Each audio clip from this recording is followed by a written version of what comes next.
In the meantime, let's talk about the weather on this Thursday afternoon. A live look over downtown Indy on a very, very muggy day out there, Rob. Yeah, I think we're going to see two main storylines that aren't going to change much over the next week. Heat and humidity. And daily rain chances, daily downpours. Not everyone is going to see rain every single day, but someone's likely going to see rain at some point. The radar will certainly get a lot of use. Heat and humidity, I think, is the immediate concern. I was out and about in the yard yesterday, sweating like crazy because it was so hot and humid. And I love the heat and humidity, but next week this may get into dangerous territory. So I'm going to put aside my love for the heat and humidity and say, hey, look, I want you to be aware of this. Current temperatures are into the 80s, 87 currently in Indianapolis. You factor in the humidity, and there are a lot of locations here that are showing up into the 90s.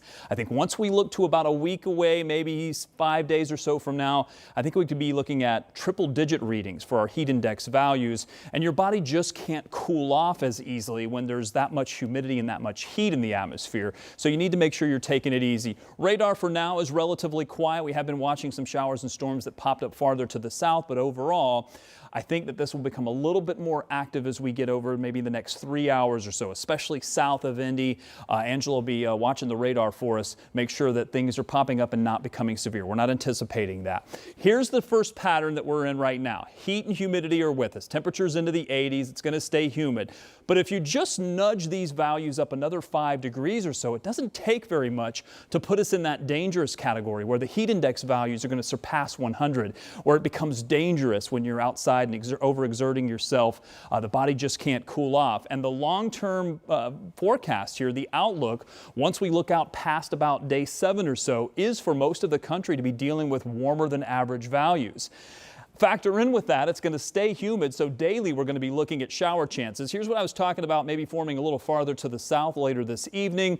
I think overall things will quiet down, but there could be a couple of showers and storms through early morning. Then we should get a bit of a break, and then we pop up those rain chances during the afternoon, although I think the coverage for tomorrow is going to be less than maybe what we saw yesterday and the day before. As we look to the weekend, more daily shower chances. That is kind of rinse and repeat. Saturday, Sunday, even into Monday, where you're going to have scattered storms. Not everyone will be dealing with storms, but we certainly are going to keep that chance in the forecast. And we're putting alert days on here for both Wednesday and Thursday, maybe even continuing through the end of next week because of that heat and humidity. That is going to be our biggest concern. I want to make sure you are aware of the heat that's on the way. Traffic-wise, well, we've got a couple of things that are showing up on the board here, but the two things that I made you aware of were what was happening farther to the south and east. Let's take you to that spill that now has emergency vehicles on the scene blocking Interstate 465 center lane. This is eastbound on the southeast side of town where they do have that lane blocked. Traffic is still able to get through,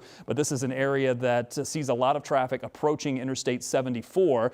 Also, we are watching what is now almost all lanes blocked on 70 westbound. This is very close to the Keystone exit here. The center lane is blocked because of disabled vehicles, but they also have emergency crews that are blocking more lanes. Some traffic is getting by, but this backup is only going to get worse before it gets better.